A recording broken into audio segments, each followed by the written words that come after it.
হঠাৎ এয়ারপোর্টে থাকা গার্ড অনেক ভয় পায়, কারণ সে এক্স-রে মেশিনে অনেক ভয়ঙ্কর বম দেখতে পায়। গার্ডটি কাউকে কোনো কিছু বলে না, কারণ তার কানে থাকা হেডফোনে অপরাধী তাকে ধমক দেয় যে যদি সে কাউকে কোনো কিছু বলে দেয় তবে সে গার্ডের গার্লফ্রেন্ডকে শেষ করে দেবে। কিন্তু গার্ডটি হার মানে না, সে টেবিলের নিচে তার মোবাইল থেকে পুলিশকে ফোন করে। যখন কল যায় তখনই অপরাধী তাকে ফোন কাটতে বলে। কোনো উপায় না পেয়ে গার্ডটি কল কেটে দেয় এবং তার ফোন লকারে রাখে। এরপরেও গার্ডটি হার মানে না, সে তার হাতে থাকা স্মার্ট ঘড়ি চালু করে। সে এমন ভাব করে যেন সে অপরাধীর সাথে কথা বলতেছে। আসলে সে তার এই কথাগুলো SMS এর মাধ্যমে তার বোনের কাছে পাঠায়। অপরাধী তার এই উপায় ধরে ফেলে। গার্ডটি কোনো কিছুই বুঝতে পারে না। যখন সে উপরে দেখে সে বুঝতে পারে অপরাধী সিসি ক্যামেরা হ্যাক করে ফেলেছে, যার ফলে অপরাধী তার চলাফেরার উপর নজর রাখতে পারে। অপরাধী তাকে বলে চেহারায় কোনো ভয়ের ছাপ যেন না থাকে, আর না হলে লোক তাকে সন্দেহ করবে। তখনই এয়ারপোর্টটিতে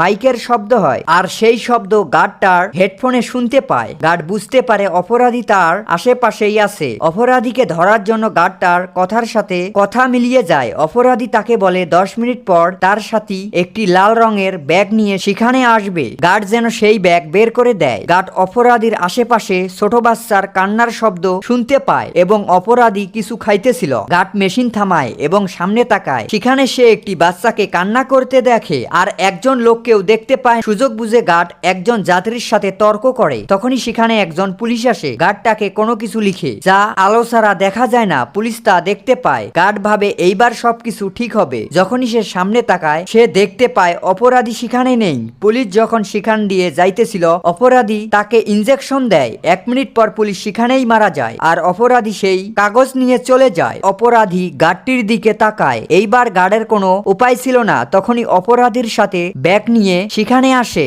যখন ব্যাগ চেক করা হয় তখন সেখানে ভয়ঙ্কর বম দেখায়। এত বড় বম দেখে গার্ড নিজেও অবাক হয়। এরপরেও সে চুপ থাকে। লোকটি যাবার সময় গার্ড তাকে থামায় এবং টিকিটে তার নাম দেখে। গার্ড বড় বিপদে পড়ে, কারণ যদি সে সবাইকে বলে তবে তার গার্লফ্রেন্ড মারা যাবে, আর যদি না বলে তবে 250 জন যাত্রী মারা যাবে। গার্ড যখন বাথরুমে যায় অপরাধী সেখানে আসে আর বলে এখন শুধু প্লেন উড়ানো বাকি। সে আরো বলে ব্যাগের ভিতর এমন একটি গ্যাস আছে যার কারণে মানুষ ধীরে ধীরে মারা যাবে। এইসব শুনে গার্ড আবার সেখানে আসে। তখনই সেখানে পুলিশের একটি টিম আসে আর সবার ব্যাগ চেক করার কথা বলে। এই সুযোগ পেয়ে গার্ড অপরাধীর সাথীর নাম সেই লিস্টে দেয়, যার কারণে অপরাধীর সাথী ধরা পড়ে। অপরাধী ভয় পায় এবং গার্ডকে বলে এটা কিভাবে হলো। তখনই গার্ড দৌড় দিয়ে তার গার্লফ্রেন্ডের কাছে যায়। গার্ড দেখতে পায় তার গার্লফ্রেন্ডের উপর স্নাইপার তাক করা। সে আবার তার হেডফোন কানে লাগায়। যখন সে বাথরুমে যায় অপরাধী গার্ডটির উপর আক্রমণ